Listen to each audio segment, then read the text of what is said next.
Today, I'm going to go over everything that I read in spring, including a few things that I didn't have the willpower to finish. This season, I was like fighting tooth and nail for some reason in order to just keep my attention span for reading.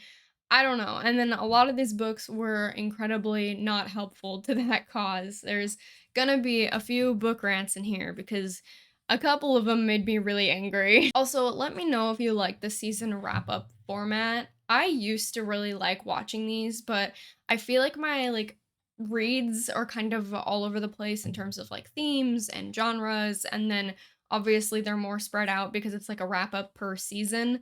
And I was wondering if maybe people would prefer like fewer books but more kind of zoned in on a specific type of genre or a specific theme, or some other kind of factor that kind of glues them more together. Also, some of the books are not physically here because I checked them out from my local library, which I highly encourage you all to do. Please support your library, it's very important. So, the first book on the list is one of those that I do not physically have, and it is Remarkably Bright Creatures by Shelby Van Pelt. This book I picked up way back in December when I was doing some Christmas shopping. I decided I wanted to be one of those guys that gets everybody books for Christmas. I had a relative who used to do this, and I actually really loved it, where he got everybody books even if they weren't readers, and then he would like write something nice at the front of it.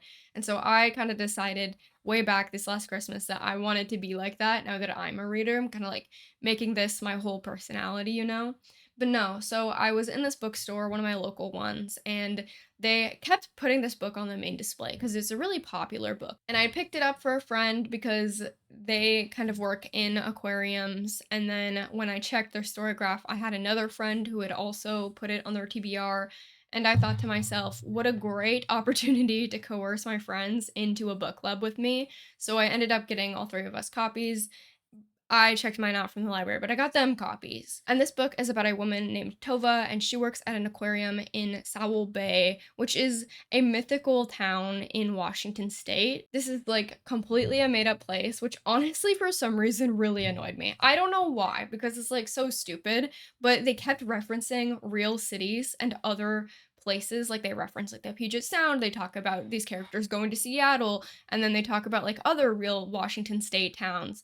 And then every single time I would Google it to try and find the town, it would be like, oh, this is a fictional made up town. And for some reason, that really bothered me. I'm not entirely sure why, because it kind of doesn't really matter.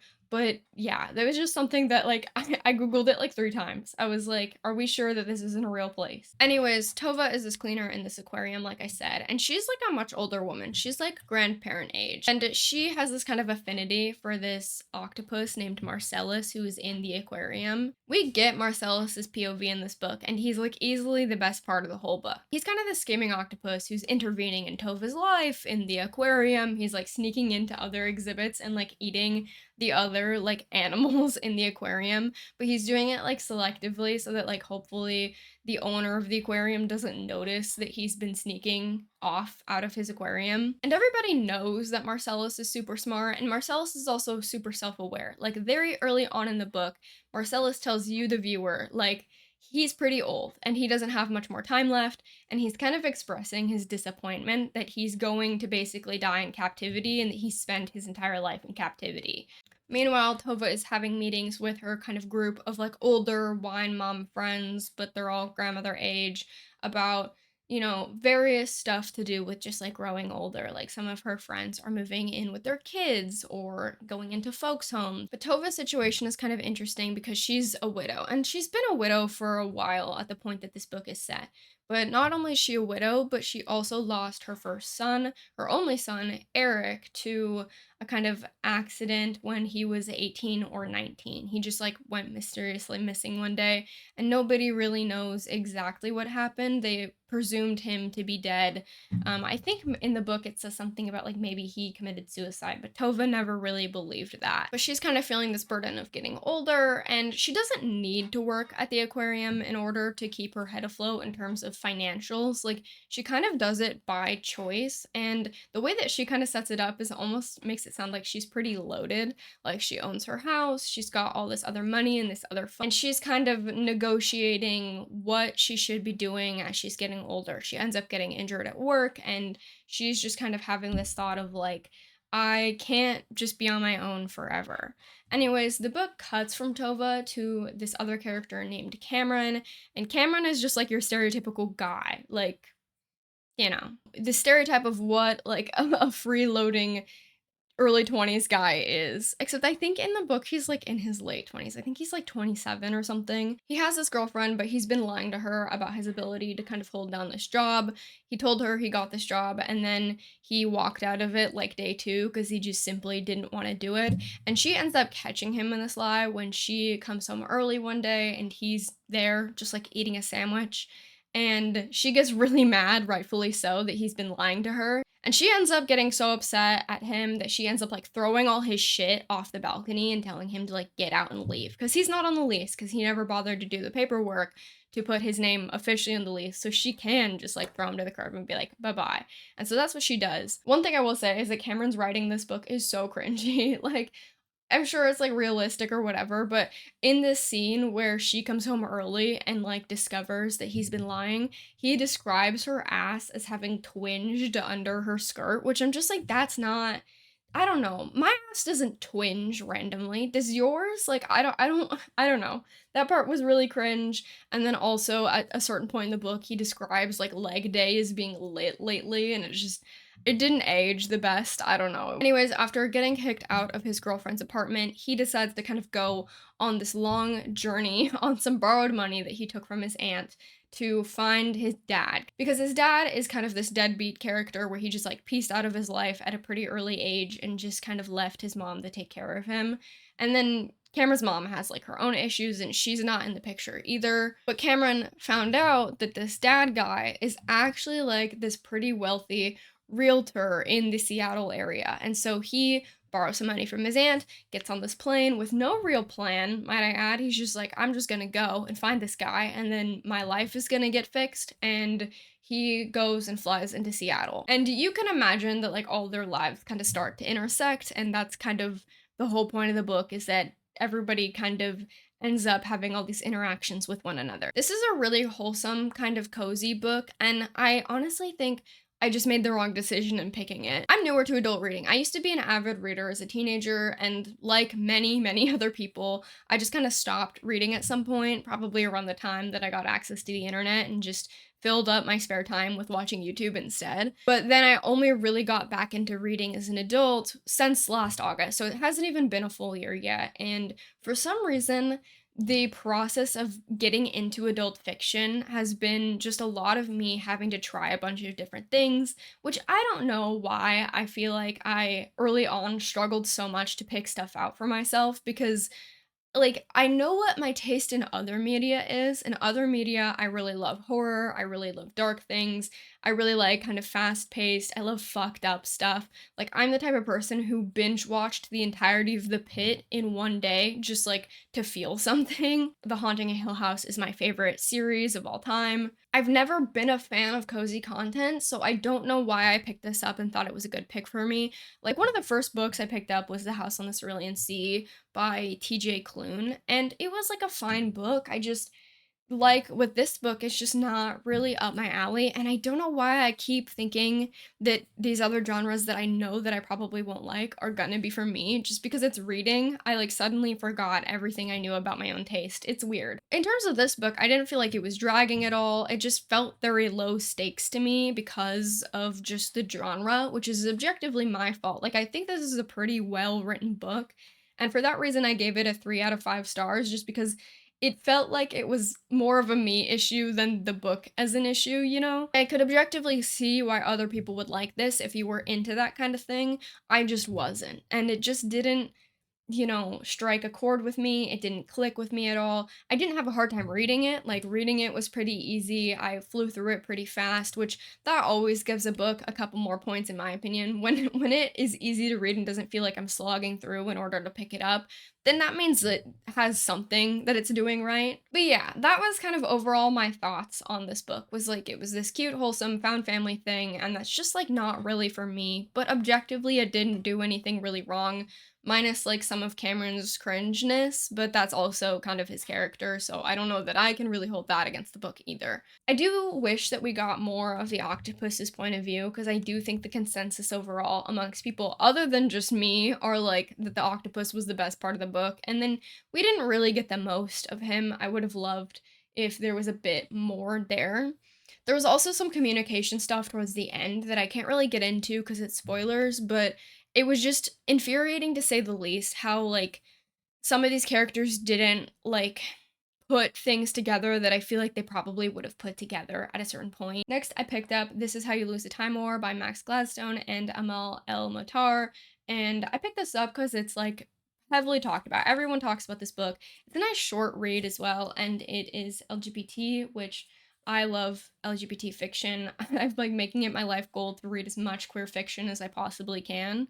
Sorry, I feel like my exposure is all over the place and my hair looks really bad. It's not working today. I don't know. This book follows these two characters as they send each other love letters from opposing sides of this war. And the war is less like physical combat between these two sides and more, kind of jumping through space and time and multiverses in order to kind of change little things to create butterfly effects that would change kind of the outcome of the broader war. And the war is between nature and beauty and like spiritual arts, and then more like man-made science, mathematics, like kind of STEM. At least that's as far as I could tell what the different sides of the war is. So the kind of outcomes that were happening weren't like one side winning a battle, but more kind of nature winning out over man made or vice versa. That's kind of what I gleaned from this book. But this book isn't the type of book to like sit down and give you a bunch of exposition and tell you verbatim what's happening, which I really enjoy. My biggest pet peeve in books is when they sit down and they hold your hand and they tell you something. Like, I hate that so much. I hate when a book treats me like I'm stupid. Maybe it's because I am a bit stupid and so I'm self-conscious about it, but I don't know, something about the book sitting there and verbatim telling you something and just, it's my biggest pet peeve. I hate it. And this book is not the type of book that's going to sit down and explain that to you. It kind of just jumps you right into the middle of it, but I didn't find it confusing at all. I feel like I really easily picked up what was happening in here and was able to kind of decipher what was going on pretty quickly. The two characters are color coded, so there's one that's red and one that's blue, if you couldn't tell by the cover. And red is on the more mechanical man made side, and blue is on the more nature side of things. And the book starts when Blue leaves Red a message, and it's like kind of a taunt at first, but they very quickly kind of fall in love with one another, and it's a love story. The format of this book is that there's like a little vignette that kind of goes over the place and the universe that that character's in, and kind of leading up to them finding the letter, because they all have to be kind of hidden. They're not just like physical pieces of paper that are stuck somewhere. It's like there's kind of a certain amount of secrecy, obviously, because they're opposing sides of this war and they're committing like treason in order to be in love with each other. And then after the vignette, it goes into the actual letter itself. And I actually like the vignettes more than I like the letter. So maybe I liked the thing in this book that wasn't the point of the book, because the point of the book was definitely the love story and the letters between these two characters. But I personally just I could read a whole novel that is just the actual war itself, like with completely different characters, even because I just felt that the multiverse stuff and the kind of butterfly effects that were taking place were so interesting. I'm here to read a little excerpt of this. This is like not a part of the letter, it's a part of the vignette because I liked those better. And I just like this one because I had some particular thoughts about this. The background for this is that they keep sending her to Atlantises. At the foot of the volcano, the dark-skinned Atlanteans seek their ships. A mother carries her screaming son in one arm, clutches her daughter by the hand. Father follows. He bears their household goods. Tears streak the soot on his face. A priestess and priest remain at their temple. They will be burned. They will have lived their lives as sacrifices. To who again? Red has lost track. She feels bad about that. They live their lives as sacrifices. Gods and children's first. They fill the boats. As the earth shakes and the sky burns, even the bravest and most single-minded leave their work. Notes and sums and new engines remain behind. They take people and art. The math will burn, the engines melt, the arches fall to dust. She rolls enormous boulders to break coming lava flows. She plows new fake riverbeds with her hands. With the tools at her disposal, she breaks rocks and forms their pieces into other rocks elsewhere. The volcano quakes and splits, vomits rock into air. A stone pine of soot sprouts from its peak. She sprints uphill, a streak of skin and light. Too long watching, she turns back to the caldera, to the welling lava. She stops. Black and gold vein the rising red. Some sun surfaces look like this when she visits them on shore leave. That's not what arrests her.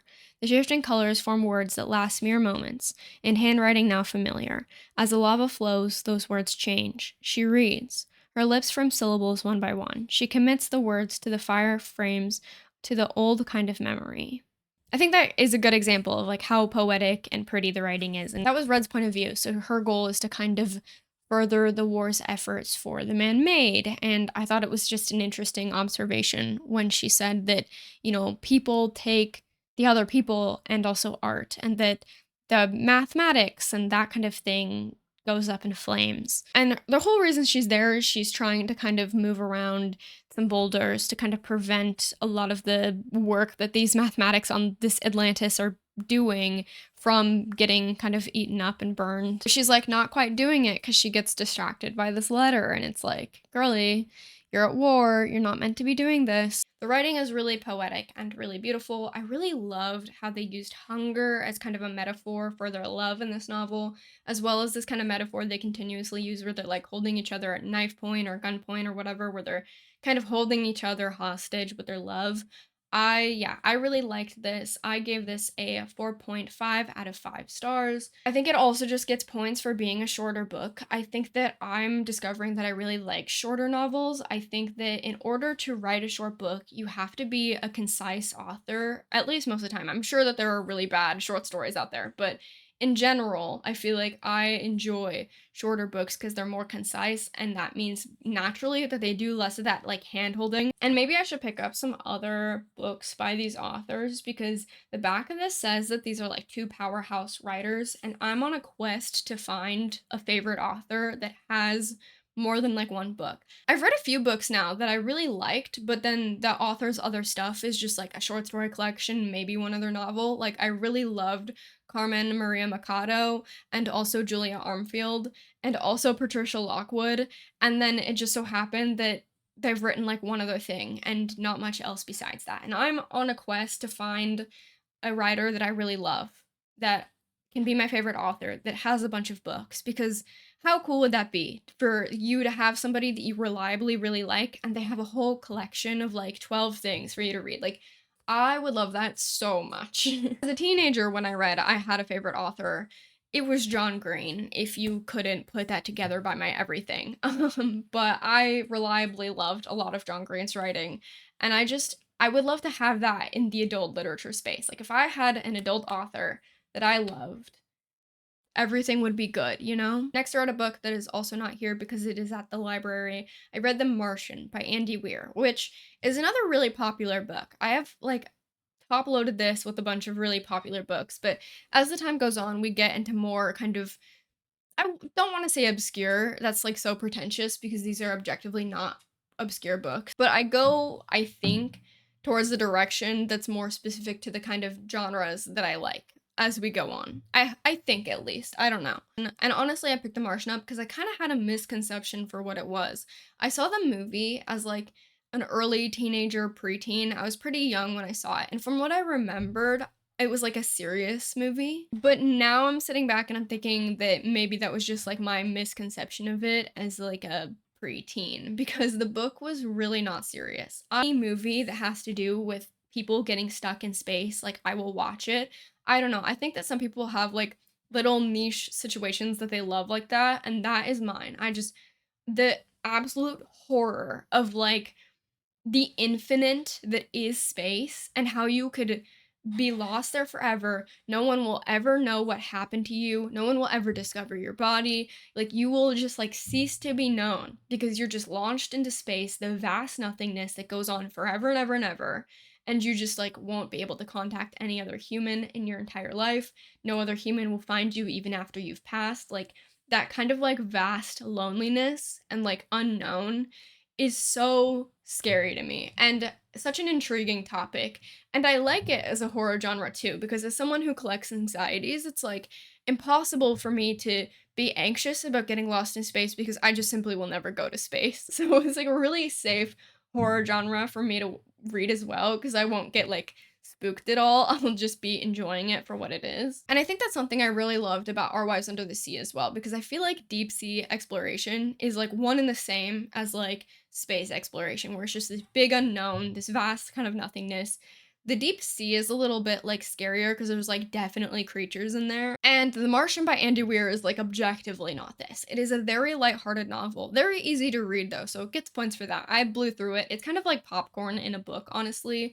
There's a lot of like scientific explanations of the various things that are going on, but I didn't like find that to really slow it down at all for me until maybe the very end. It started to get a little bit repetitive. I'm kind of jumping ahead. I didn't even explain fully what this is about, but I feel like everyone knows what this is about because there was like a major motion picture based on this book. Okay, sorry, my hair is really bothering me. It doesn't look good. I'm so aware. I really need to go get it cut. It's not working for me in like a gender way or in just like a objectively looking good or working type of way. So this book follows this guy named Mark Watney, who is a scientist. He's like a botanist guy, and that's why NASA kind of picked him out, is he's like there to study the plants and stuff. And they send them all to Mars, and the story kicks off when they land on Mars, and in a freak accident, Mark gets left behind. There's kind of this freak accident with this windstorm where something kind of punctures the part of his suit that takes his vitals, and so it looks like he's dead on their little monitoring systems they have on each other, and so they take off without him because they need to leave because the winds are too high, that it's like a dangerous situation. But they're only like 4 or 5 days into the mission. Like it was a fail that they ended up having to leave so quickly. And it's especially a fail because, he was left there alive. And the story, especially at the beginning, is told through Mark's log. So he's like writing to you, the viewer. And this format was okay. It was just a little bit repetitive because, especially at the beginning, he's telling you, the viewer, over and over, I'm gonna die because I'm stranded out here on Mars. And then you know that he's not gonna die because it's page 5, and this is a 300-page book. And you can see on the same page that the paragraphs keep going because, of course, they do. And he's not gonna die because if he did, there wouldn't be a novel here. I understand that that's like what you would be saying if you were in your last moments, but also it just felt a little bit like implausible to me. Like he keeps getting into these situations where it's really dangerous, and then he's like opening up his little laptop to like go and be like, I think I have a plan. It's this. And I get that maybe he's like brainstorming out loud. It felt a bit repetitive because it happens over and over and over again. But still, like I said, this book was like popcorn. It was really easy to read. I flew through like the first half of it all in one day. And I'm a pretty slow reader, so that was a bit of a feat for me. And I also just couldn't put it down, which I think is also a feat because it is so easy for me to put down a book to pick up my cell phone. I'm going to be so real. So he's kind of having to navigate doing all this weird science and kind of converting the materials that they have into something that's like long-term livable. And eventually Earth kind of finds out that he is there and he's alive, and they're trying to kind of come up with a way in order to save this guy's life.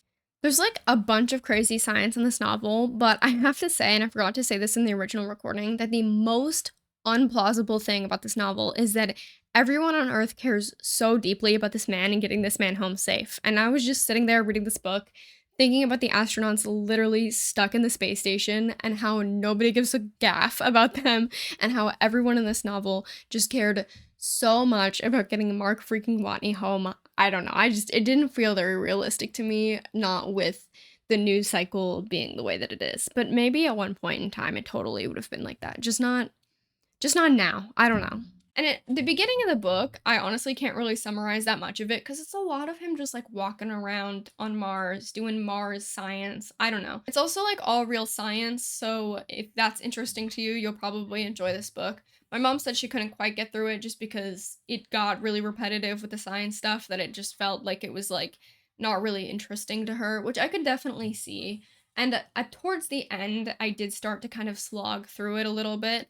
There were some big issues that I had with this book. Mainly just the characterization, and the characters in general just felt very two-dimensional to me. And maybe this is another like genre mismatch. Like I don't think that this book is meant to be anything other than lighthearted kind of popcorn reading. And I definitely went into it with the wrong attitude, expecting like a much more existential kind of serious novel.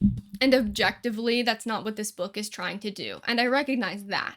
But at the same time, the characters were still so comedically two-dimensional. Like even Mark Watney himself is like funny scientist guy who thinks like fart jokes are funny and is good at science. And like that's about it. He doesn't at any point in the novel grapple with any of the real life feelings that anybody stuck on Mars would have about, their existential mortality or any of like he doesn't struggle with any of that. And I first noticed the two-dimensionality in the characters when certain women would be kind of on screen and they just wouldn't pass the Bechdel test by any measure, but they also were just always on screen either as a love interest or they were never just like seemingly their own people. They kind of just seemed like caricatures of women. And after that, I noticed that that is true of like every single character. And then once I started noticing it with all the characters, I couldn't start like unnoticing it. There's also just like a few throwaway liners in this book that were like kind of racist that I just was like, why is this in here? This might be considered spoilers, but I honestly don't even really care. There's a point in the book where these white NASA guys are with the kind of Chinese space program people and they're eating Chinese food and they're having dinner with these guys and they just say some things that are just it's just racist. And I get that it might be like quote realistic for these guys to be racist. They probably would. It was just like eye rolling, like what's the point of this? It's just kind of cringe. Like the book would be the exact same thing if those 3 lines were taken out. Like I said, I returned the book to the library, so I don't have like the full context. Otherwise, I think I would just like read the little passage to you so you could kind of make up your own mind about it. But I did find somebody on Goodreads kind of talking about it and talking about the racism. It says one of the NASA guys, either Teddy or Mitch, refers to the whole Chinese population despicably. He says these Chinese nerds are a weird bunch. So that's what this person is saying the quote is, but I don't want to say that's the exact quote because, like I said, I don't have the book in front of me and I don't know what it says. But yeah, it's just one of those things where it's like, it certainly is realistic that people say, awful shit. But also, the way that this is presented in the book is definitely like a throwaway one liner joke rather than like any kind of depiction of this as a real life issue or that this is maybe not okay to say or anything like that. I don't know. Maybe I'm being too woke. I didn't see the point of it. And that alongside like the way that women were kind of treated in the book and the two-dimensionality of everybody, it's just like not for me, I guess, is more so what I'm trying to say. Like, and that's the other thing is I feel like this book did exactly what it set out to do. Like, this book wasn't meant to be like a serious, real take on an actual guy and his existential feelings about being stuck on Mars and possibly never getting home. It is meant to be this kind of lighthearted thriller space situation, and I think it did exactly what it intended to do, even if the 2D characters really annoyed me so badly. I realized I didn't rate this, so I gave it a 3 out of 5 stars. It got a pretty high rating despite all my problems with it, just because I did read like half of it in one sitting. It was a very easy, quick read, and me sitting down and reading something like that much of something in one sitting is kind of unheard of for me. So it was doing something right. I don't know if it was doing it objectively like well, but it was objectively entertaining. And what more can you ask for, really? And it kind of lost its 2 stars because of the things that I've talked about, the 2D characters, the sexism, the racism, and then it just really started to drag towards the end.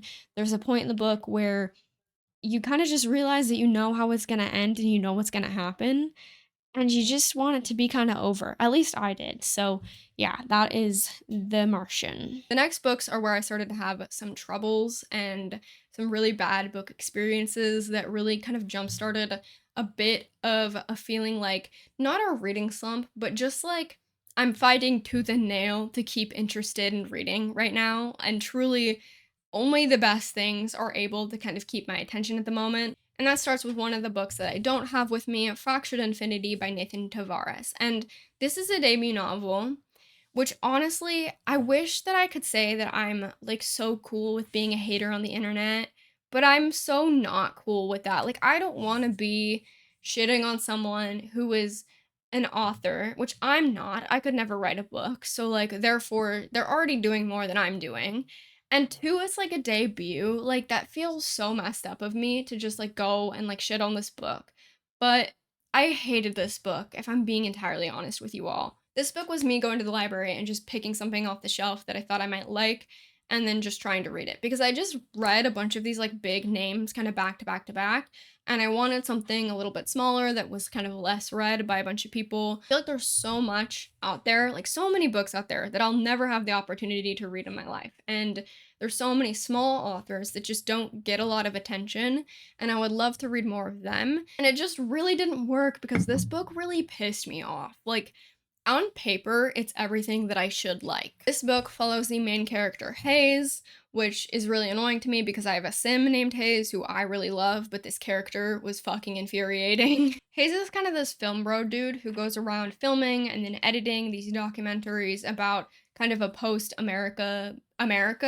It kind of takes place in this society that has been broken apart by a civil war, and honestly, a lot of the political stuff that supposedly happened in this world felt just very implausible to me. Maybe that was just me. It felt more of like a very mythical idea of what a post-American society would be versus like anything rooted in like actual political things that could happen in our future. Which I understand it's a sci-fi and the whole point is that it's not real and that it's not based in real life, but I just have a hard time with that when there's political stuff that just doesn't make any sense. Like I don't know, politics is one of those things that is like a big hyperfixation interest of mine. I know quite a bit about it, especially for like my age demo.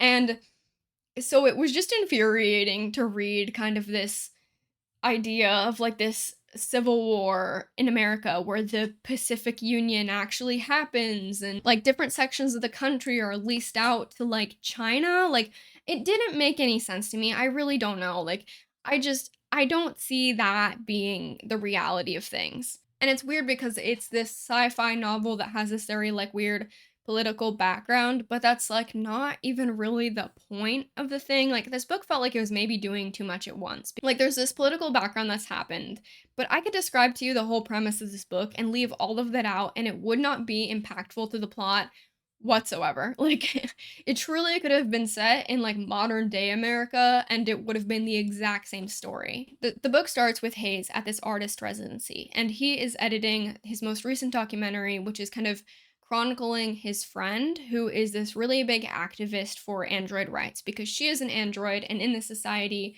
androids are fighting for their rights to be kind of recognized as like their own independent sentient beings versus just like objects or kind of machines, which is kind of what the government has kind of categorized them as, like subhuman. Like heavy-handed robot allegory, you know, they're in Detroit become human. And Hayes goes outside to piss in the woods for some reason beyond me. I don't know. And it's so weird because the book also, the narrative style like switches between prose and then these like little like kind of script moments where he'll come in as a narrator and tell you things that happen later on in the novel, and it is the most frustrating thing ever. Because this group of scientists roll up on Hayes and they're like, "Hey, you're important and we need you to come with us."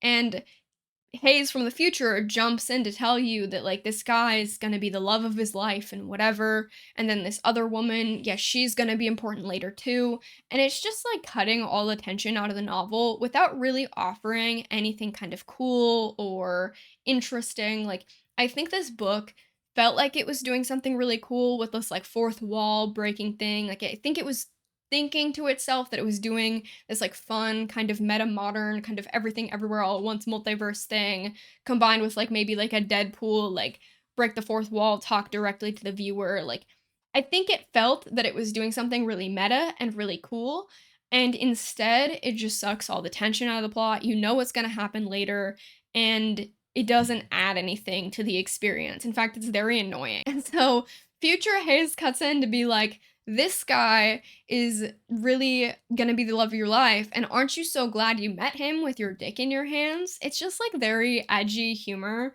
and I've read MCs that are this exact same type of way before, and it's the most infuriating main character that I've ever read. I can't stand it. This kind of like main character who's kind of like edgy, has had this toxic ex-boyfriend, which by the way, the book does this also annoying thing where it'll do the script writing thing and the voice will be like his toxic ex-boyfriend saying things to him, and it's just so overdone and cringe and just it adds nothing to the plot. It's just like, why is that in there? So Hayes has this really edgy sense of humor, and he's just super obnoxious, and then he's immediately fallen into lust with this man who's picked him up, and yeah, that's basically all it is. Like, supposedly they fall in love, but it's very much just like lust at first sight. And they end up taking him to this facility, this scientific facility where they're doing research on this machine.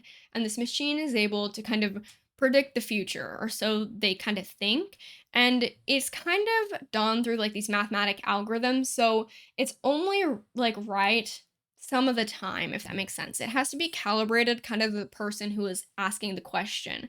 And Hayes is important because the machine was made by an alternate reality version of himself. So he has this like connection to the machine that the people who are researching the machine, his love interest Yusuf Hassan, and this other woman who I don't even remember her name, and it's honestly not important. They can't get the machine to do exactly what they want it to do because they are less tied to it or something, and Hayes kind of has this like connection with the machine. He's not a science guy in this reality, and he doesn't really know completely what's going on. And so he ends up kind of taking another role in this kind of scientific research facility where he's combing through all these hours of footage they have from the machine of like when it was being created. And things really start to go awry. And I don't even feel bad about saying any of this because the main character will come in and tell you this verbatim that like everything goes to shit. And this character that you think is like their friend ends up turning around and backstabbing all of them.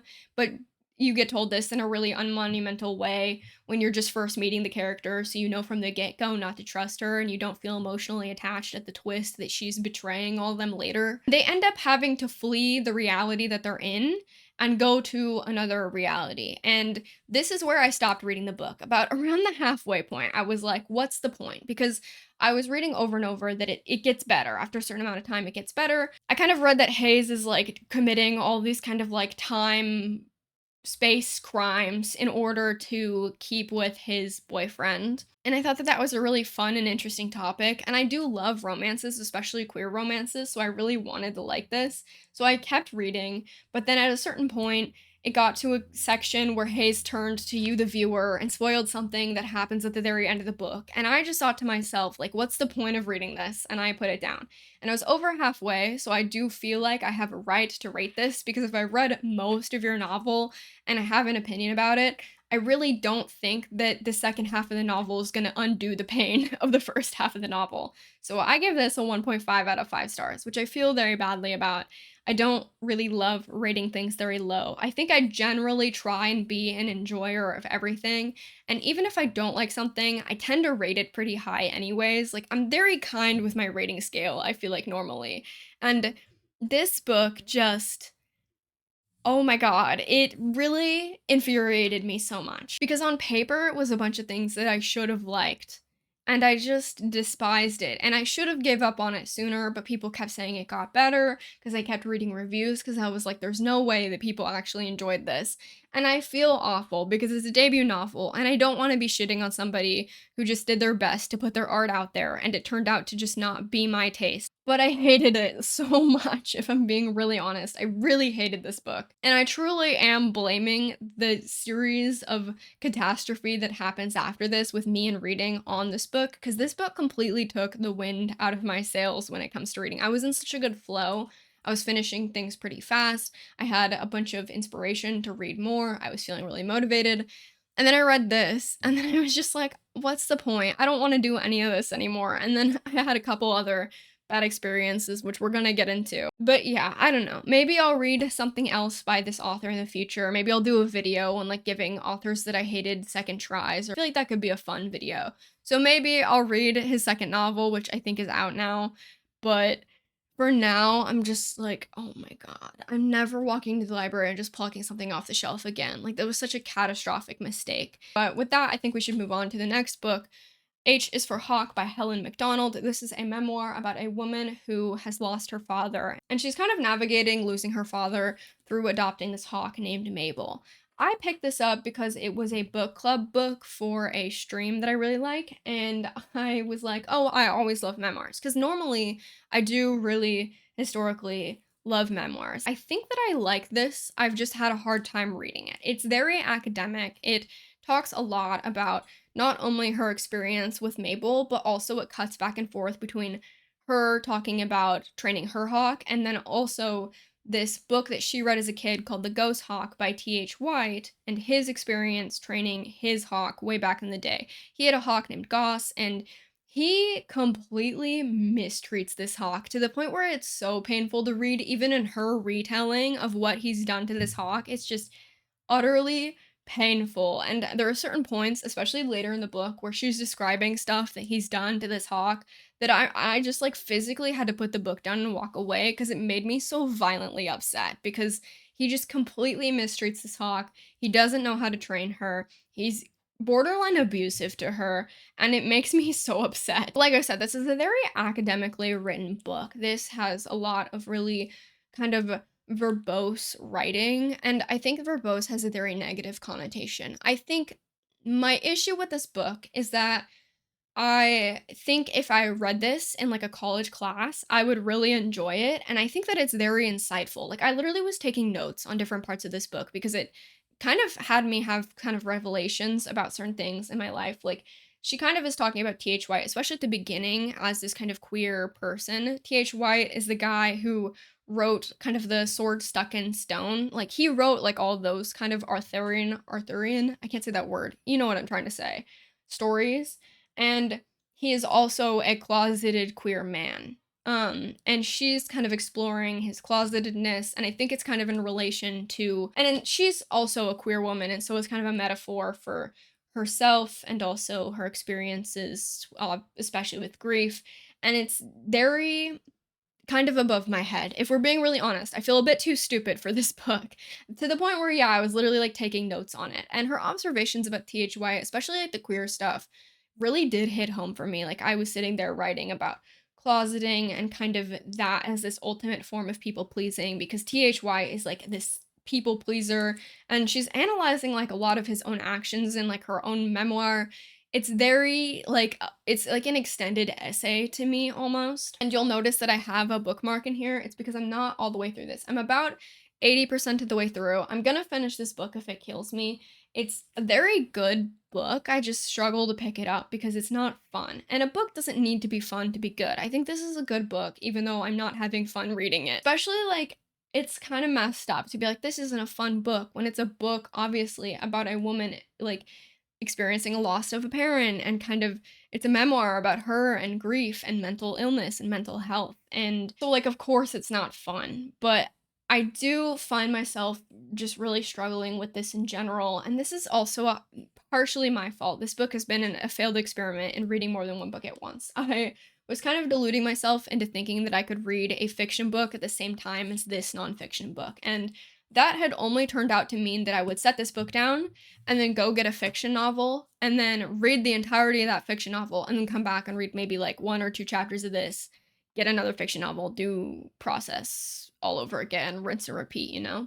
I do find a lot of the stuff about T.H. White in this to be a bit painful for the reasons that I mentioned before, but I think it's really insightful as well, and I've learned a lot from it. And in that way, I feel like I'm just not going to give this a rating because I'm having a hard time rating it on a scale because objectively, this has taken me 3 months to get 80% of the way through, which if it were any other book would give it like a really horrible rating. But I don't think that applies in this situation because of what it's trying to be is not to be something that's super entertaining and easy to read. It's meant to be more academic and kind of thought provoking. And I think that Helen Macdonald's writing is very beautiful. I have a book by her on my shelf. It's by her and Sin Blanche. It's called Prophet. And I really want to read that one because that one's like a fiction book. It's like a love story between these two kind of agents from different countries. And so I'm curious to see what her writing is like in a fiction novel versus like this memoir. Partially, I feel like I would love this book a lot more if I was like a falconer or if I cared a lot about birds. Once again, it was a book club book for like an animal sanctuary. So, Of course, they're gonna pick a book that has to do with like animal husbandry and animal care and falconry. I'm just not a falconer, so I just like don't really care that much about that stuff. So I think this would be much more interesting to me if I cared about the falconry stuff in the book. Like it's literally called H's for Hawk. Like obviously. Yeah, I am not gonna rate this, but I'm enjoying it. I'm hoping to get through it. I'm gonna finish this book if it kills me type of vibe. So, yeah, that's this book. I hate to inform you all, I got how far into this book did I get? I got 50 pages into this book and I stopped. I DNF'd. I DNF'd Sunrise on the Reaping. I don't know. I don't even think I need to explain a synopsis of what this is. If you don't know, this book is a prequel to the Hunger Games trilogy, and this is the second prequel actually that Suzanne Collins have done. And I think that I have learned about myself that I just don't like Suzanne Collins' prequels to the Hunger Games trilogy. And I think that maybe the Hunger Games should have just been left alone. This made me so angry, like unbelievably angry. I set this down because honestly, the biggest sin that I think this book did in 50 pages that made me decide I don't care to read this because it's going to hurt my opinion of the trilogy, which are so beloved to me. I think the trilogy is amazing. It's beautiful social commentary. It's not really holding your hand and explaining everything to you like you're stupid, like it has subtlety while still being a YA novel. It's very easy to read and consume. It's like very obviously this critique on, globalization and the exploitation of the global south and like it's obviously a political commentary. And I hated The Ballad of Songbirds and Snakes. I still gave it an objectively high rating though because there were things that I liked about it. But most of what I liked about that novel was kind of just on the basis of it being a prequel to the Hunger Games. Like, I liked that I got more lore and history about the world. And I can tell that that's the only thing that I'm really gonna love about this. The way that this book holds your hand while it explains you things, it over explains things, and it just, in the 50 pages I read, it really felt like its only purpose was to be fan pandery. And I know this book makes me feel crazy because I feel like so many people enjoyed this. I just didn't. I couldn't get into it. Like 50 pages in, it felt like the only purpose of the book was for Suzanne Collins to be like, you remember this character from the original trilogy? Well, here they are younger. Like, that felt like that was all that this was doing. I'm sorry, this is like a really unfortunate opinion, but it really feels like every piece of lore with the Covey is just like kind of shoehorned in there. It feels like Hunger Games fan fiction to me. I felt the need to further explain what I meant when I said that every piece of lore about the Covey kind of felt like Hunger Games fan fiction and felt shoehorned in there because I didn't elaborate at all, and I don't really want it to be taken the wrong way, but I also just feel like the more that I've sat with this, the more I realize that I have actual opinions about this, but this is a hard thing to articulate, so please bear with me. I'm gonna do my best to word this in a way that kind of makes sense. But the Covey, so obviously, is based on Romani culture and Romani people. Clearly, right? Like this kind of archetype of a traveling nomadic group that's very colorful, that has this kind of vibrant culture where they are singers and kind of entertainment people. That is very much the archetype of Romani people. And it's been used over and over in Western media again and again and again. And the fact that none of that was present in the original Hunger Games novel, and now it is such a focus of the novels, I don't know if that's doing what Suzanne Collins is maybe trying to do or thinks it's doing. Especially, I've been seeing discourse about the casting for this movie, which has been coming out, and everybody's white, and it's upsetting some people. And there's been some discourse about the way that Suzanne Collins deliberately keeps things very ambiguous when you're reading on the page so that you don't know the races of a lot of these people that you're reading about. But it is heavily implied just based on the fact that this is based on America, and America is not a post-race society. I don't know if this is gonna tie together necessarily, and I'm not saying that Suzanne Collins should not represent minority groups or Romani people in her books. I just think it is quite the decision to do a group of characters that very much fall under this archetype and follow this kind of stereotype of what Romani people and their culture are, but then also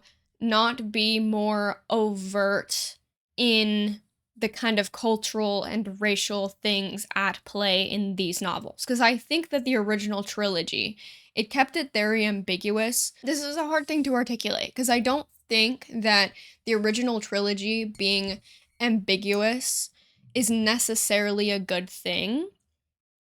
I understand why it was done. I don't really agree with the reasoning behind why it's done. But I think this line that Suzanne Collins is trying to walk with the prequel novels of like both really representing these real life cultures and people who are very much based on real life cultures that are very vibrant and very, you can see the parallels between real life. And then with the rest of the districts kind of remaining in this really ambiguous place, I really don't think that those two things work together. I don't necessarily think that keeping culture and race and nationality ambiguous like that is necessarily good. I just think it lends itself to that fanfiction feeling because Suzanne Collins hasn't historically been super overt about it. And I feel like I sound like a right winger who's like, they made it woke. That's not what I mean at all. I think that to have a good social commentary, obviously, things like race and culture are going to be at play and that you shouldn't shy away from representing those things. But I'm struggling with just how this has been done. It doesn't feel cohesive with the trilogy, and in some ways, it's almost like pulling out a flaw of the trilogy that this wasn't done in the original trilogy. Is that making any sense? Because I definitely don't want this to come across like I'm saying that Suzanne Collins shouldn't represent cultures and that she should keep it really ambiguous, because I don't agree with that at all. I think that keeping it ambiguous so that you can cast white characters, in my opinion, that's very cowardly. And so I'm not advocating for that. The prequels just don't feel cohesive with the original trilogy. And it's maybe making the trilogy look worse. But also, I think that the prequels aren't doing a very good job at exploring these kinds of dynamics about race and culture, I would argue, because I don't feel like the books are done very well. Because it's not done very well, it feels a bit like a caricature, and I don't know if it's leaning into harmful stereotypes or not, and I haven't seen any Romani people expressing that, and I think maybe I'm just falling too much into like Twitter discourse about it, but what's kind of furthering this opinion of mine is just the fact that Suzanne Collins has not openly talked about the Romani people as her inspirations at all, even though that is like so clearly what it is based on. Like it's so clearly based on that. And I hope that this explained my position instead of muddying it further. I would love to have a further conversation about this in the comment section as well. Ballad felt the same to me, but I rated it higher than I probably should have because I just had faith in her as an author. Honestly, not to be incredibly harsh, but this makes me lose faith in her as an author, which I don't want to say. I don't want to be mean. I'm not here to be a hater on the internet. I don't think I'm edgy or cool or better than anybody, which I can't rate this because 50 pages is objectively not enough to have read in order to give it a rating. And I'll certainly come back around to it at some point and finish it. But the biggest thing that made me put this down, besides the over explaining, was the fact that I feel that Haymitch's voice is the exact same as Snow's voice in Ballad of Songbirds and Snakes. Like, the way that he calls his girlfriend my girl is the same way that Snow kind of refers to her, and the way that he characterizes everything and talks about everything in this very like over explanatory way feels exactly like Ballad to me. And to me, the voice was like one and the same. I don't know if this is Suzanne Collins just trying to write Hunger Games novels after the fact and forgetting subtlety, or if this is just a change in the characters. But regardless, it just didn't feel like an appropriate change. I think what made the original trilogy so good was that subtlety, and the over explaining that happened in the first 50 pages of this was just infuriating to no end. It's just like, Suzanne Collins, how many times are you going to explain what a fucking Mockingjay is to me? I know, I'm this, like, you think somebody's picking this up on its own, not having read the rest of the trilogy, and just trying to give it a go when it's the second prequel in the series? Everyone reading this knows what a Mockingjay is. You don't need to explain it 3 times. Like, I don't need to know. And it really just, I'm not going to say that this is a cash grab because I don't necessarily think that's what's going on here. Certainly, it probably is making a lot of money, and the fact that there's already a movie deal is kind of indicative of that. But I think more than anything, when you have something like the Hunger Games, which is such a cultural phenomena of course there's gonna be, like, this pressure to kind of, like, keep it up, keep it going. I know what that feels like. I know, when something is wildly popular that you want to continue to do it and continue to make more of it. But I just wish there was anyone on her team who said like, "Hey, maybe The Hunger Games is just like the story you needed to tell and maybe it's done now." Like maybe Mockingjay was the end of it. And originally I felt like the idea to do prequels instead of extending the story into the future was a really smart one because I felt like if there was a way to do that without making things feel kind of like they were shoehorned and shoved in there last second. Like a prequel would be a better way to expand on lore that you've probably already had in your head, but like flesh it out a little bit more versus just like adding on to something. But to me, like Ballad and this book now, which I haven't read the majority of, so take it with a grain of salt, it does really feel the exact same as adding on to the end of a successful trilogy, where you're just kind of slapping stuff on there and just going with it. Like that's truly what this kind of felt like to me. And that's why I decided I didn't want to read it. Not right now. Like I said, I'll get to it at some point. I feel like this is going to damage my opinion of the Hunger Games novels because what I read, I hated so much. And my friend, whose opinion I really trust and my reading style was kind of aligned with them so far, basically said they finished it, but they didn't really like it. And with how kind of Ballad went for me and how much I didn't like Ballad, I did not see this working for me, and so I gave up on it. After that, things start to get a little bit better because I read No One Is Talking About This by Patricia Lockwood. This book, I love this book. I honestly forget how I heard about this book. It's also like a nice short book, so I thought that why not give it a go. This book is it kind of from the back of it sounds like it's a sci-fi, but it's not a sci-fi. It's about this woman who is famous on the internet through a post, "Can dogs be twins?" She refers to the internet as the portal throughout this book, but like I said, it's not a sci-fi. It's very much set in like a very specific moment in time. Like you can tell that this is a very genuine novel. You can tell that this is based off of real experiences just based on how genuine, for lack of a better word, I felt this novel was. Like, that is a word that I kept using to describe this book over and over and over again. But, anyways, the first half of this book is kind of like little snippets of like things that are popular on the internet, like little memes, little moments.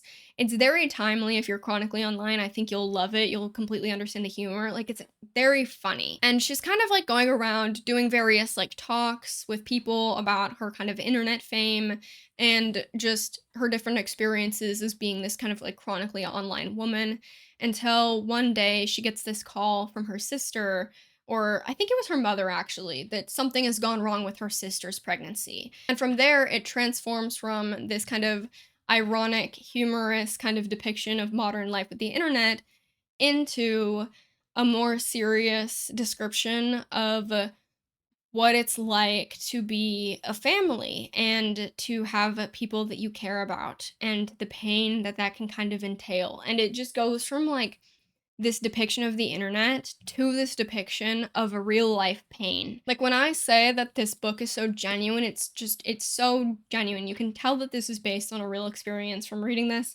And sure enough, after I finished it, I looked it up and it very much is. Patricia Lockwood posted about it, and yeah, this is like based on stuff that really happened, which makes it even more painful to me. I don't want to talk too much about the plot because most of the plot is something that happens in the second half of the novel. The first half doesn't really have a plot, but I don't think that makes the first half any less good, and I think that the first half is so important to get to the second half. I think that it really is about negotiating kind of the internet and internet space and that irony and the humor and the kind of like chronically online experience to then contrast that with once something that's really real happens to you in real life, how you feel maybe that you can no longer relate to that because now you've experienced something so viscerally human that you can't possibly really relate to posting memes on the internet in the same way.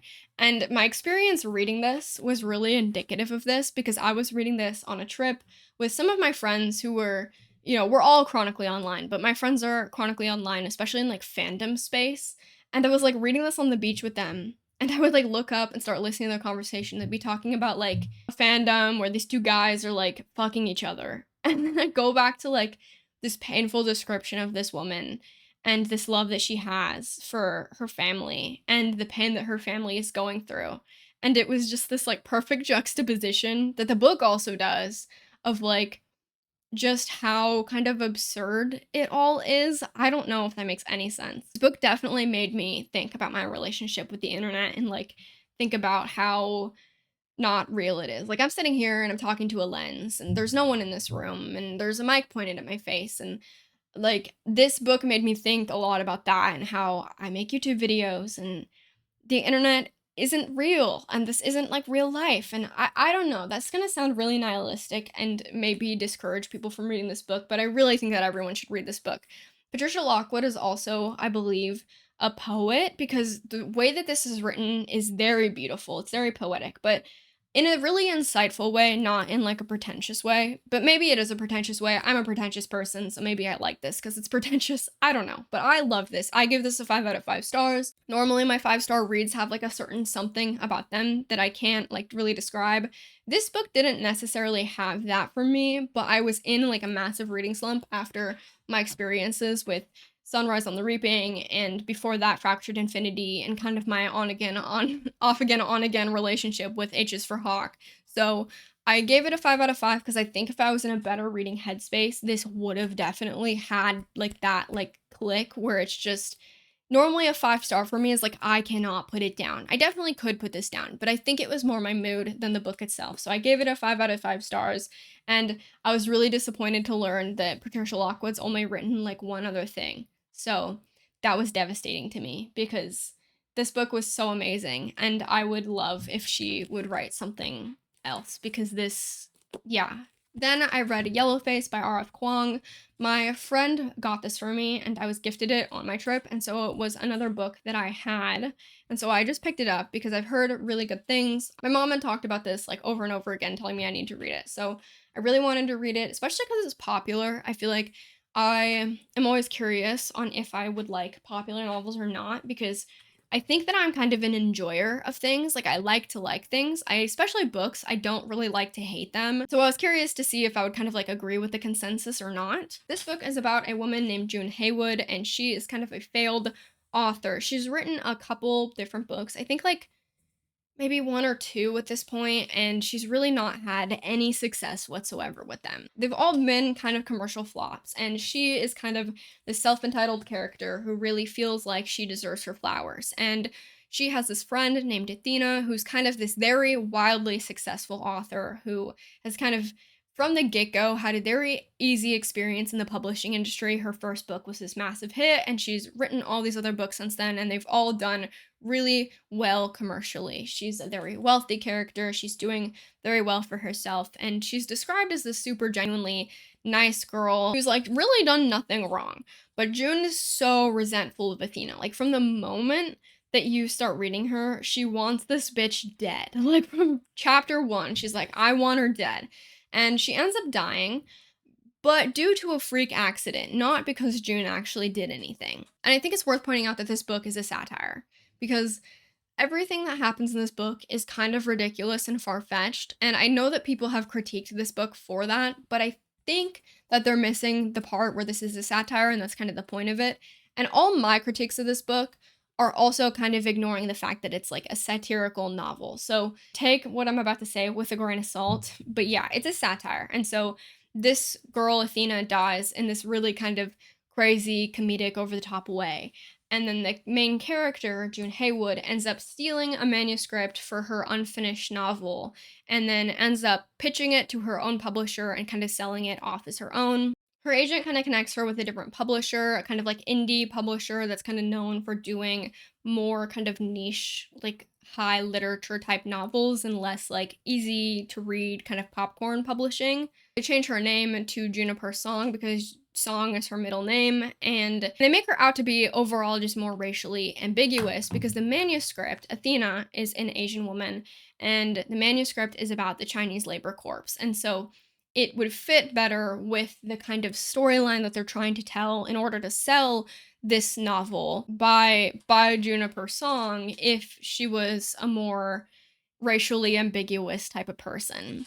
And of course, the book does really well. It publishes, it's a massive success, and she is kind of sent into fan spaces, I will say the way that every single book writes famous authors is so funny to me because they'll be like, "Oh, they're stopped on the street." I don't think any author is really getting recognized on the street. I'm gonna be so for real, but in this book, like that kind of thing is starting to happen to her. She is wildly commercially successful because of this stolen novel, and she kind of releases this statement about how she's changing her publishing name to Juniper Song to kind of honor her mother and step away from her father, which is like her first novel. She has like some excuse where they're not like blatantly trying to pass her off as Asian. They're just like subtly trying to do it. But then they have like excuses and PR for everything. But little does the publishing company know it's not her work.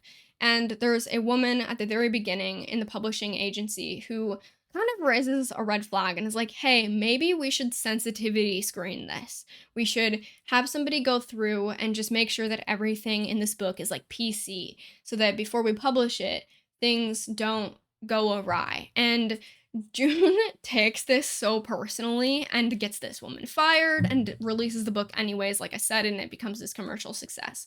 And as you can imagine, things start kind of rapidly crumbling around June as she's trying to kind of keep the lie alive. She's digging herself this deeper and deeper and deeper hole. People have kind of described this as like an indictment on the publishing industry, like a critique of the publishing industry, but this is a satire. It's not really a critique of the publishing industry because the things that are wrong with the publishing industry are not the things really described in this novel. Like, this novel basically makes it out to seem like the reason that June's book didn't blow up is basically that her writing isn't good. Because obviously she's like this entitled white woman who's like talking about how she's not being pushed because she's not diverse or whatever.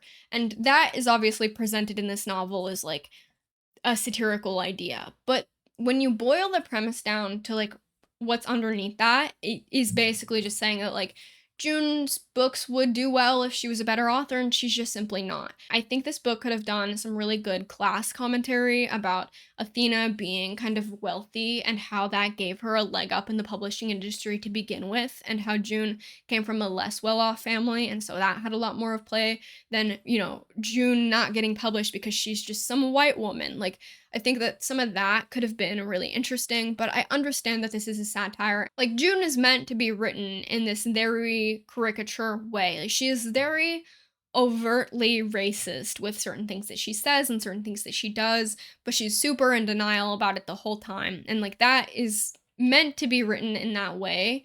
But I do think that this novel would have been so much better if it did the subtlety thing, which I that's just my taste in literature, so maybe that's just me, and I'm just wanting this book to be something that it's just not trying to be. Once again, maybe that's just the theme of this wrap up. Maybe that's the theme of the season is I just need more subtlety than the books that I'm picking up are giving me. I do think that that could have been like a really interesting thing to explore. I also just really did not like the ending of this book. It felt, I don't know, like it just felt like maybe it jumped the shark a little bit. The ending just felt insane. I think, and this is a spoiler, so skip ahead to this timestamp if you don't want me to spoil what the ending isn't gonna be. But I think that the ending would have been so much better if June turned out to be this unreliable narrator who did actually murder Athena. Like, if that was the big reveal at the end, I would have loved that. Like, if June was the whole time being haunted by what she did because she was so in denial, but the fact that she actually killed this girl, like,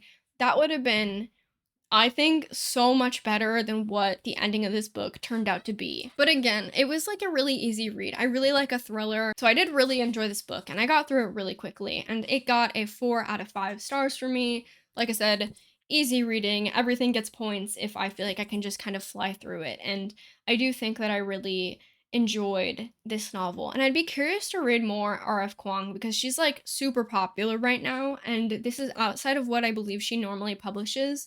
I think she normally publishes like historical fiction, so I'd be curious to see what that stuff reads like and kind of get a vibe for if this is like completely out of the ordinary for her. Or yeah, that was Yellowface. It was good, and I finished it fairly quickly. Next, I picked up Eliza Clark's Penance, and I have not finished this, so I'm gonna kind of cut in and tell you more about this in editing once I have finished this novel. I will say, as of right now, I am kind of dragging through this. I thought I would really like this. This was recommended to me by a viewer. Shout out Song. Thank you for recommending me to this. I don't want to talk badly about this and then people feel like they can't recommend me things because I'm going to be harsh about the things they recommend me.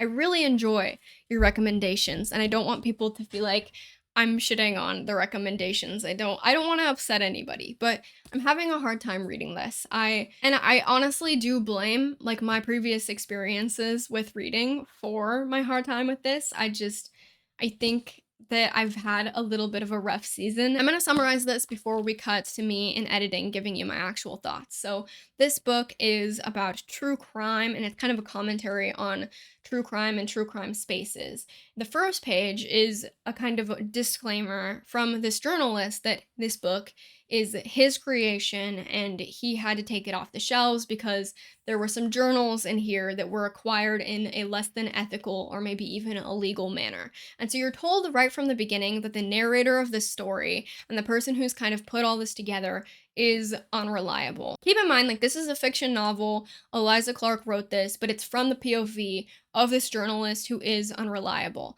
And it takes place in this fictional town in the UK called Crow-on-Sea, and it follows the crime of this teen girl Joni getting murdered kind of viciously, like incredibly viciously, by three of her friends. And it goes through various journal entries, interviews that this journalist has done, and a lot of prose. He's kind of put a lot of things together, and you as a reader only have to assume that he's kind of stretching the truth a little bit in order to make this such like a thorough, well thought out story. Especially because one of the main perpetrators of the crime, Angelica, is kind of like this caricature of a mean girl. Like, she's this rich girl whose dad is like literally a famous politician in the town, and so he is incredibly important in the town, and she is kind of this stereotypical kind of like stuck up bully girl who's just like mean for the sake of being mean. And I think that the whole point of it is that you're meant to kind of question like what's real, what's not real, what's kind of the characterization from this unreliable narrator. You know, it's like I said, this commentary on true crime and how we kind of treat true crime. It also is based off real crimes that have happened. It personally reminded me a lot of that true crime case where those girls lured their friend into the woods and killed her, and there was some connection to Slenderman that everybody like really reported on for a while. And as someone who's liked to consume true crime content at one point in my life, I thought this would be a really interesting read because of that.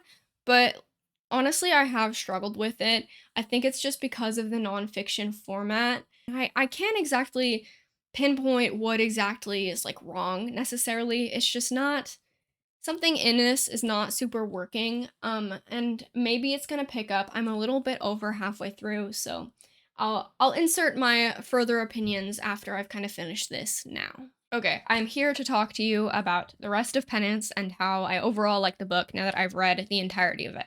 And I do have to say that the second half was a lot easier for me to read than the first half. I think my struggle with the first half was the way the book is kind of formatted. You follow the account of each of the girls, and they start with girl A, Angelica, and I think I just really struggled with her characterization by this journalist, the way that it was such obviously a caricature. It was really hard for me to kind of get into, partially because of that. And also, like I said, the nonfiction format, there would be pieces of like lore in here. I know this is really rich of me to say as like the lore guy, but just felt too into the weeds, a little bit too off the beaten path, where it was just like, why is this completely relevant? And I understand why it's relevant in that, you know, there's a whole kind of culture that has to be given background in order to understand holistically how things lined up to be what they were when the crime took place. But as a piece of fiction, I did just find it to be really slow to start. The latter half of this book really talks about kind of a Tumblr, online culture, kind of serial killer fandoms, and I thought all of that commentary to be super fascinating, super interesting, partially because I'm somebody, if you couldn't tell, who's been on Tumblr before. And I've not been in those spaces, obviously, but I've been witness to those spaces through the nature of just being a chronically online person. And I think that that is by far the most interesting kind of commentary that happens in this book. There's some commentary on, the idolization of, mass killers. And I thought that that stuff was more well done than the first half of the book, where it just, yeah, Angelica's character, I don't know. And I get that that's the point, that the journalist is unreliable, but it also didn't feel the most interesting to me. In a way, all the characters are caricatures, though, and so I guess I just felt like some of the caricatures were more interesting to me than others in a fictional way. My understanding of this book as having this really clear idea that this is following an unreliable narrator from the beginning shaped maybe the way that I've kind of thought about this book.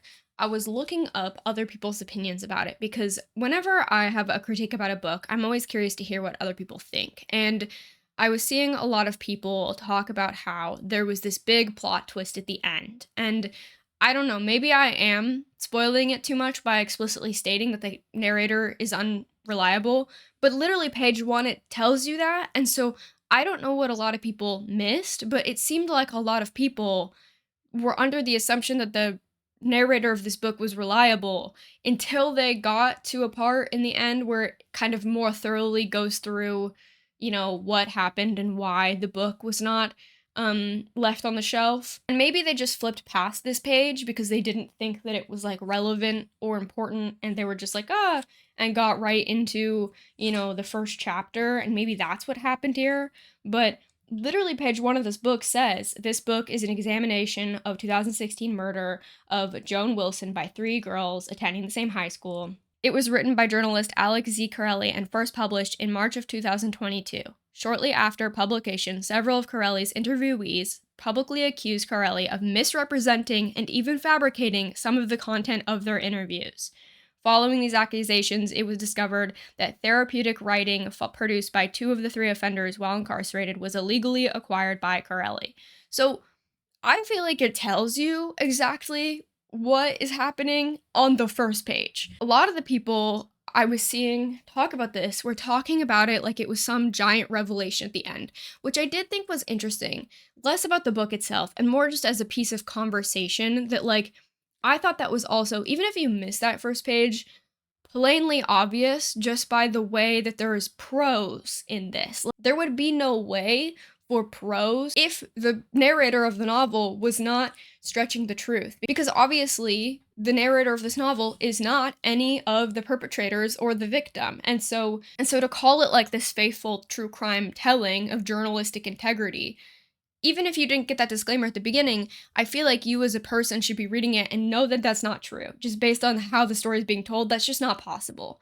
And so in that way, I think that this is an interesting piece of conversation in just how different people interpreted the true crime in this book and if they picked up on that or if they didn't pick up on that. Because when I was reading, there were lots of people who thought there was a twist and that it was very shocking. And to me, it was not shocking. It was not a twist. And maybe that's the point, is that before I read this, was told that about it, and so I had that in mind the whole way reading it. And maybe if I had known nothing about this book going into it, I would have been far more charitable to the journalist who's writing this novel. Something I did find very interesting about this book after finishing it and kind of reading what other people were saying about it is that this is very much based on the real life case of Chandra Scherer, which is a teenage girl, which teenage is honestly like an insane word to use because she was 12, this girl who was murdered by some older teenagers, and it has a lot of parallels with what Eliza Clark has written in this book. This book is very clearly inspired by that, and I even found an interview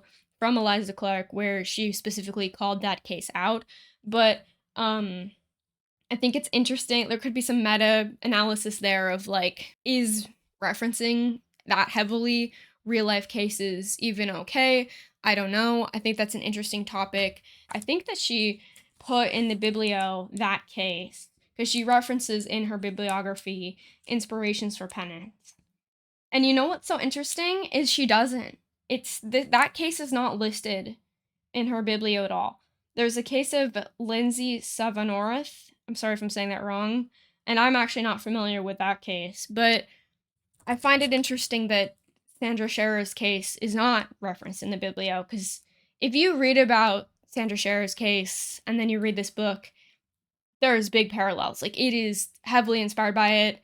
Clark has said that. So that's kind of weird that she didn't put that in the biblio. But regardless, the second half of this book helped a lot for me in scoring this, and I think I'm gonna score it a 3.5 out of 5 stars. I think that this had the potential to be a really good book, besides just the front half of it for me. And I am very curious now to read Boy Parts by Eliza Clark, because that also seems kind of up my alley, and that might be a little bit more fast paced from the get go, which I would enjoy. Last but not least, we have A Psalm for the Wild Built by Becky Chambers. This is a nice little small novel, and I really enjoyed this. Probably because, like I said, I discovered that I really love small novels. This is the first in a series, and I haven't read the second one yet, but this novel follows a tea monk named Dex, and they are kind of abandoning their life as a tea monk, which, if you don't know, a tea monk is like someone who listens to your woes and then will make you like the cup of tea that you need, and it's spiritual. I honestly, after reading about it, was like, I need a tea monk. I need someone to give me a cup of tea for my woes. Like, it sounds so perfect. But anyways, they have this wagon that they have all their teas in and all their kind of like medicinal and kind of herbs and materials for this kind of tea business, but they also live in this little wagon, and they're kind of like going from place to place and town to town, and they just have this deep sense of like unfulfillment with what they're doing. Like, at first, when they first started the tea thing, they thought that it was really fun and a very good challenge, and then after it kind of became second nature to them, they've started to feel like an emptiness in their life. And so they decide one day to pick up and go into the wilderness, which this world, Panga, is kind of split between the humans inhabiting half of the world. So the humans are able to kind of do whatever they want with their civilization. And then the other half is given to all of the other species and robots, because there was a certain point in time after industrialization where the robots gained sentience and became their own fully fledged intelligent people who had their own kind of souls, per you say, like own personalities, own whims. And in this sci-fi world, the humans allowed the robots to go off and to do their own thing and kind of free them from, being chained in a manufacturing plant against their will. Becky Chambers does like hopeful sci-fi, so this is all done through like a really hopeful point of view. And Dex goes off into the wilderness, into this place where humans haven't been in however many years, in order to go to this hermitage. I can't say that word, sorry if I'm mispronouncing it, because something has just told them that that is where they need to be. And along the way, they run into this robot. And this robot is so excited because this is the first time that robots and humans have had contact in however many hundreds of years. And they're kind of having this really cute interaction where the robot is super curious about human life and what it means to be a human, is kind of observing him and is asking Dex, like, hey, can I come with you? And can you be the ambassador to the humans? And Dex, for some reason, is like resistant to this idea. I don't fully know why. Dex is a little bit of a character in this. They are like, I don't know what my life's plan is, and then they're met with something that's clearly like a sign that like this is what you're meant to be doing, and then they're like, nah, I don't want to do that. But they allow the robot to kind of accompany them into the rest of their voyage. And this is like a cozy sci-fi, but I think it's a cozy sci-fi done right in a way that I really loved. Like, it was very low stakes, but first of all, it was like nice and short, so it was still easy to get through. It's only like 100 and something pages. Yeah, it's not even 150 pages, so it's really easy to kind of keep pushing through, even if you're just like meh. And because it's also so short, I feel like it moves fairly quickly. You kind of don't really mind that there's not like super duper high stakes of it all. And the stakes are honestly Dex's like personal inner kind of conflict where he's having this kind of existential crisis. This book is very existential. Like, I had a few moments where I was like reading this on my lunch break in my car, and it started pouring rain, and I just reclined back and I was staring at the ceiling, listening to the rain, just thinking about like, oh my god, like there's been hundreds and hundreds and hundreds of years before me, and there's going to be hundreds and hundreds and hundreds of years after me. And very much that is the conflict in this book, is like Dex kind of grappling with like meaning and mortality.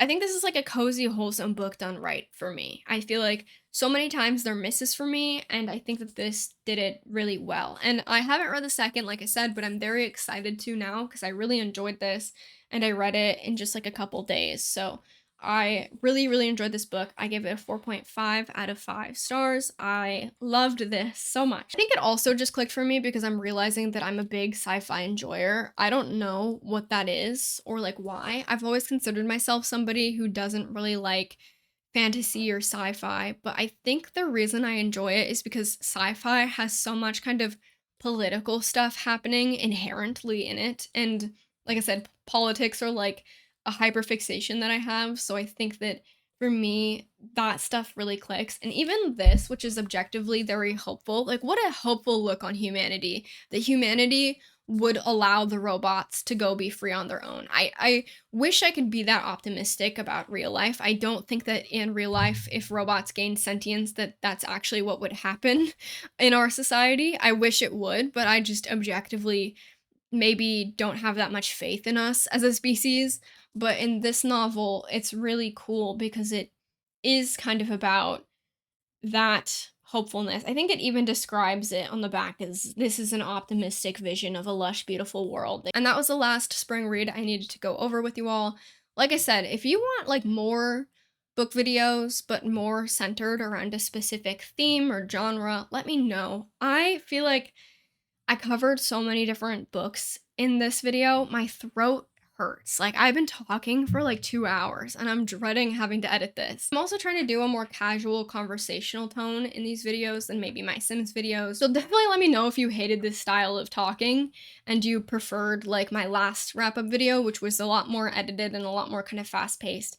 Also, I'm asking you to comment so many things below, but as always, if you want to comment what you've been reading, what you've liked, what you haven't liked, the best part of YouTube to me is the comment section. But anyways, my throat really hurts, so I'm gonna go. And as always, if you watched until the very end, thank you for watching. I appreciate it.